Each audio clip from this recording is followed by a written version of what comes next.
Hello, everyone. Thanks for checking out this special episode of Really Dicey. This is Manny. I'm here with Brian. Brian, thank you for coming to our show to talk about the Molt. Thank you so much for having me. It's awesome to get to meet you and to be on here to talk about, weird, bizarre RPGs.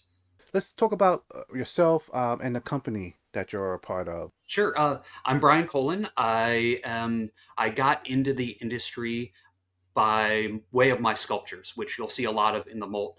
I made a lot of large monster taxidermy, like weird creatures out of my own imagination. And I got into Gen Con in 2016 in the art show. And that's when I realized there were so many other people that liked playing make believe around a table. And I was like, well, I'm already writing this lore and stories and homebrewing stuff with my monsters. Why not immerse myself in the tabletop industry? And it's just been growing since then. The year following that, I started Creature Curation, which is where I publish a lot of my work through now, except the Molt. My friends at Exalted Funeral were kind enough to bring that on and publish that. But I make a lot of different RPG related things and RPGs, and just like playing games with people. The Molt is not your first role playing game, right? You have another one called Vast Grim. Yes. That's been around. We started concepting it in December of 2020, if I'm getting my timelines right. I want to thank first Andrew at Exalted Funeral for giving me a copy. I had no clue what to expect when I opened it. And I didn't realize that this is a variation of Mörk Borg. Yes. Um, And I have to say, I love Molt Borg. I love the idea of it, how quickly you can make characters, and the amount of how should I say it, difficulty encounters of The the lethality. gruesomeness, yeah, the Yes. fatality of the Yeah. game. I enjoyed that a lot because it's just something we could really play quickly with friends. So I'm a fan of Pirate Borg. I'm a fan of Cyborg. Uh, the Molto, when I read it, I realized that this went in a very different direction. So there's a lot of companies that use like different settings and make that into a Morkborg setting, or make a Mhm. Morkborg game actually. But the Molt has continues the spirit of Morkborg. So it almost felt like if Morkborg was like Iron Maiden, this is Slayer I'm listening to. Thank you. Thank you very much. Yeah, I like, since I had already done Bass Grim, which is like the sci-fi horror hack of it. I wanted to go back because I'd only done one other official like adventure in the Morkborg setting. So I wanted to create something that expanded the existing universe. I wanted people that were playing Morkborg in particular, not any of the other third party hacks, to be able to add it to their campaign. So I was like, what is in the center of the planet? And I had all of these monster sculptures that I had already created, that I knew that I could use. I could photo bash and like put into things. What if, all of the prophecies that were coming true were actually because somebody had ventured into the planet's core, discovered these monsters, and they wrote what the prophecies were, and inside these monsters wanted to come out, kill all the humans, and let the planet molt and take over the surface of the planet. I have to say I love the fact that this book doesn't have like good guy, bad guy.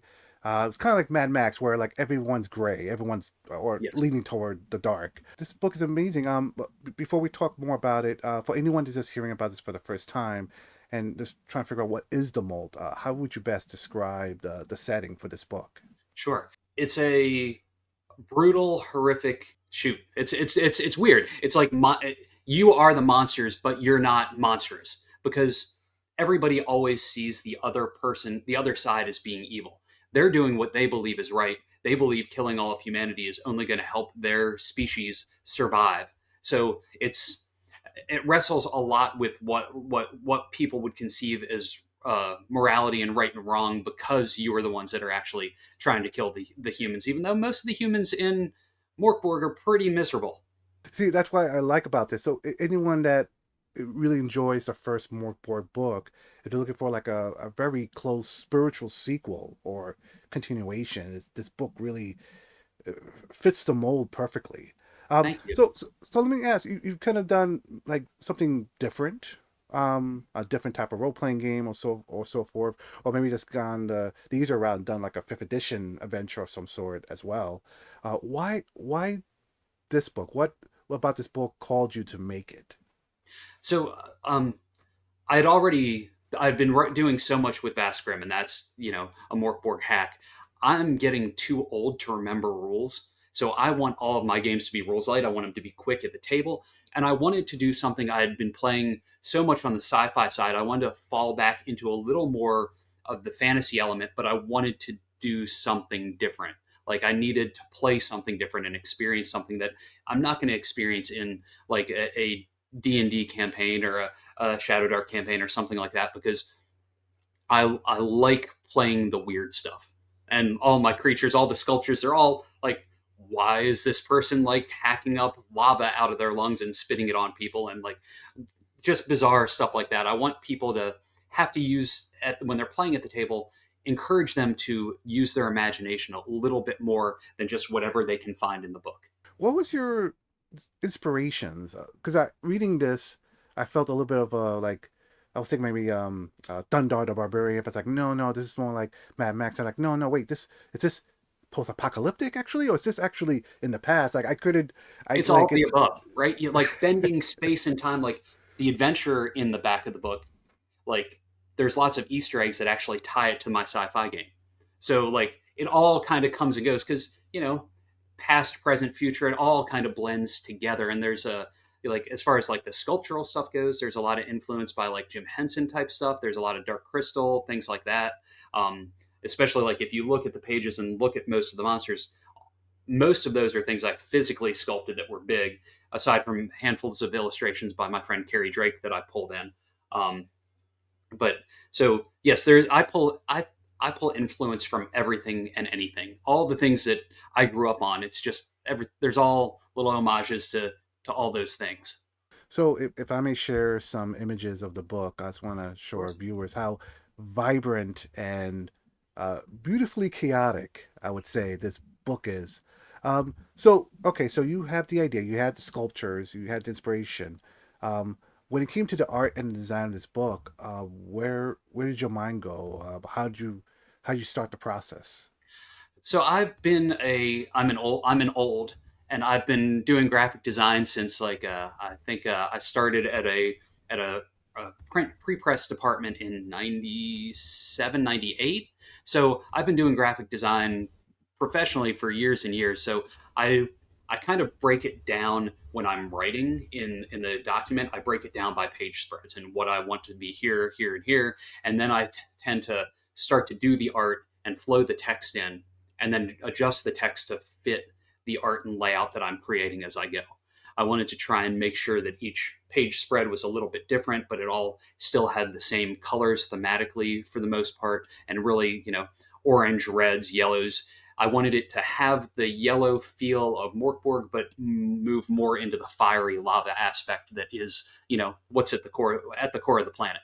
So let's talk about character creation for a little Mm-hmm. bit. What was your inspiration behind some of the things you can be?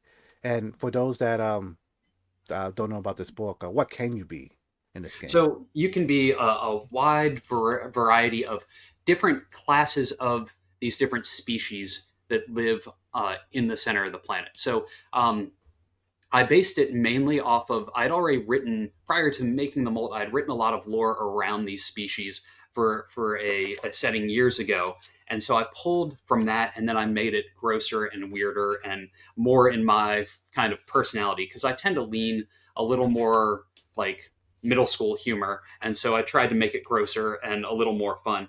The like the class or the classes that you can play are there's the basilite the basilite earth mover. And so the basilite, when I sculpted this creature, I used rocks from my yard to press into the actual clay that was on there to give it more of a rock texture. And they're things that were magically crafted from the actual like lava rock. So they have veins of lava flowing through them. So you're playing a basilite earth mover. So the basilite is really the species. The earth mover is more of the class. But because I wanted to only put so many in this book and expand on it later, the earth movers, there's magic. The way magic works in the Molt is I leave it very open ended. You have points that you can use, power points that you can use that you roll each day for how many you have, and there's different categories of magic, and it's really up to your creativity to describe how and what you do, how many points you spend on it, and whether or not you succeed at the difficulty rating. So earth movers really are ones that kind of move, shift things around, especially knowing that everybody's trying to now get to the surface to try and destroy humanity. Like they're the ones that help like move tunnels, make things, do stuff like that. And there's lots of weird, quirky stuff in there as well between their traits and their background elements. Then the Bernadazzi that's on the cover, they're the ones that are have actually descended from she. They're the ones like there's some eggs in there, and they're the ones that with magic, they were the what were born of she. So they're the most direct descendants of the basilisk or the main god in the Mörk Borg setting. So they're more brutal barbarian like in their personalities. They very much think that whoever is the strongest are the ones that should survive and be in charge. And that one, like that sculpture was a pretty large size sculpture when I actually did it. The next are the Datsov, which are like these weird, like turtle-like creatures with antlers that are from the Glasslands, which are much further down where magic turned all the area to glass. They have the class is a gazer, so they're almost like like witch type future seeing type class. Um, and then we've got the Erdverken Bone Collector, which they, instead of using power points to use magic, they use human bones that they grind up and use to help them cast spells. So they're more shaman like in ways, I guess. And that was like just another weird sculpture I had done with like two mouths and like weird eyes on the side. And that species is also in Vast Grim as well, but very different. So like having little Easter eggs, tying the two together and seeing that there's a future or past or wherever it may fall in the timeline. Then we've got the Gray Skrulls, which they are the Urn Slingers. They kind of get these Icarus leeches that they sling at people through in these ceramic jars. And then the Carcathian Deathwalkers that carve faces into their horns, their bones, to try and avoid the dead, and try to go unseen by them. And then there's these Nosnabor Watchers, which are these they have bat-like wings and live in the stalagmites. Am I getting that right? Yeah, stalagmites are the ones on top, watching everything. And then there's the Reaper Brooders, which are more like they have a weird, more humanish face down here and a more like almost like deer-like head up here that's more animalistic. So they're always kind of conflicted with what one head wants to do versus the other. Wow. And I mean, it's funny. I remember reading it and then hearing describe it again. I still feel that like, oh my gosh, what the options you can be in this game. I love that. If were there any inspirations behind these character creation like ideas? Like, I mean, where'd you was it all just like the stuff you make from your head, from your figures you made? Yeah, I mean, most of that, I'm sure that there's little nuggets in there of like when you're reading through like the D6 tables for each thing. I'm sure there's definitely references to different songs and different TV shows and little things like that. But on the whole, most of it's based off of just like, okay, this is the weird sculpture. Let's figure out some straight like why are they who they are. Oh, and just to be clear, because I know we keep talking about figures and things you've made, but this Mhm. game you don't need figures. It's not that type of a role playing game. No, It's no, there's just like Molt Borg. It's just more. It could be theater of the mind, but right. Yeah. you know. I mean, you could But have maps and miniatures if you want, theater of the mind, however you like to play. and but if someone wanted figures, is that available on your website as well? No, I don't have minis of these yet. Maybe one day. All right. People, anyone listening to this, if you want to, if you think that's something you would like, leave it in the comments below. I'll make sure to pass that along to Brian and let him know. Thank you, Manny. But I would love to see figures of this. Something, I mean, I'll showcase more of the art in post production when I edit this video. But some of Awesome. the monsters and things in here are just pretty phenomenal. The I don't know how you even pronounce it. The Gentrick and firebugs. Yeah. Yes. Oh, so let's talk about that. The monsters in this game. Can you tell what can you share with us about the things you made and inspirations behind them? Sure. Like that one in particular that you just mentioned is very much inspired by a mix of like dung beetles and then the big beetles that were in Dark Crystal, like a mashup of the two. There's other creatures in here, like the Grathala is just something that like I was inspired by, like when I sculpted that because that was a pretty big piece. Um, I was looking at various, like looking through various dinosaur imagery and things like that, and pulling stuff like I really like beaks a lot, but I also really like lots of eyes. Like I think I was in maybe second or third grade when when one of my friend's uncles called me brother weak eyes, and then like getting called four eyes a lot as a kid. Like I like things with lots of eyes because I feel like the more eyes, the more you can see, and the more in tune you are with your surroundings. Most of these are just like weird, like sculpting things, and it's like, okay, where would they live? Where in now that I've kind of made the map of what's underneath the surface, like when you go through Grift and start to go down into the cracks of the planet, what would live in here? What would be here? And then at certain points, I'd be like, okay, hang on, I don't have any creatures in this area. I need to see what I can come up with that would work in this space. So, Exalted Funeral also offers the character sheet guide, or not character sheet guide. I'm sorry, the character sheets. Period, Yes. and also a very amazing Dungeon Master screen. Thank you. Folds out real loud. I'll put images of that in the video as well. Um, so it looks like anyone that's played Mörk Borg can easily run this game. Am I Absolutely. correct about that? Yeah. And then even anybody that hasn't played it, if you've played a D20 system, like all the core mechanics are in the very back page. It's boiled down real simple, real easy. The rest of the rules in the book just adds more fun and flavor to the game. Oh, excellent. Is there what's your plans for this for the future of Molt? Are you seeing like more source books for it, or I do you feel think like it's so. complete? My next plans are to do adventure zines and moving forward with additional adventures that way. I just had a printer installed Monday, and I'm going to be printing all of my own zines moving forward, like a big printer that does printing, folding, stapling, cutting, like all that. So I'm going to move to that format for the expansions of it. I have some things slated for 2026, but I've been mainly just trying to get through all the things that were already slated for 2025 first. Hmm. So this is something I like to ask every person that's run Mörk Borg or Mörk Borg like game. For the Molt, could you share with us the most gruesome death that either you've been a part of or you've seen in your game? I think as a way with this, one of the players was trying to escape and realized that they wouldn't be able to escape. They were getting trapped in the starter adventure that's in it. They were getting trapped in this tomb, and if they wouldn't fight their way through and slash their way through one of the other players, they would not escape. So they brutally like demolished one of the other players that was playing a Bernadazzi and just kind of ripped through them to get out the door just in time before things locked down. Yeah, when all of a sudden it goes PvP and somebody's killing one of the other players to get out a lot just to save themselves. Oh, that's awesome. A question about the philosophy of Morkborg games. Hmm. So yeah, Morkborg and games like yours, the Molt and Pirate Borg, Cyborg are very popular with there's something about this game, this style of game that's very popular with with fans of role playing games.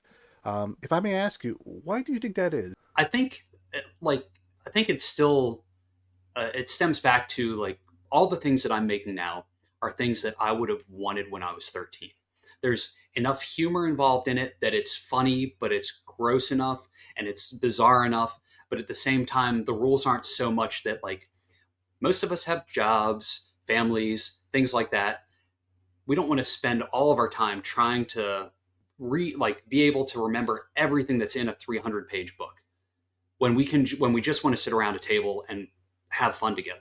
So with most of these books having being rules light and real heavy on the overall tone and vibe of things, it's a lot easier to get people to the table, get people playing quickly and have a good time. And most of them have online character generators as well. So like even if you have a friend that's like, yeah, I don't really want to take the time to do that, be like, here, click this, obliterate. Oh, that's funny. I'll play this one. What else are you working on currently?